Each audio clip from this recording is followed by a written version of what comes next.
സെർച്ചിന് റെഡിയല്ലേ? പട്ടിയുടെ കേരളത്തിൽ ഒരുപാട് ഞെളിയാതെ സർക്കിളിനെ വിളിച്ചോണ്ട് വാടോ. ഇപ്പൊ കടിച്ചു പറിച്ചേനെ.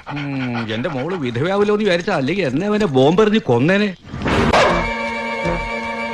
ചതിച്ച ബോംബെന്തെന്നാ തോന്നണ.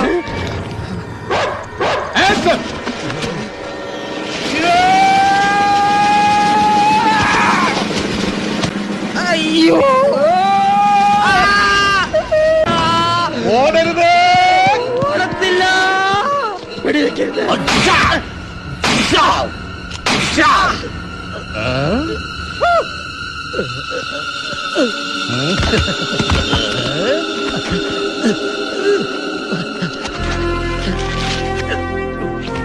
വന്ദേ മാതരം, വന്ദേ ആരേട്ടാ മോള് വിധവയാവുന്ന തോന്നുന്നു. വന്ദേ മാതരം. ഓ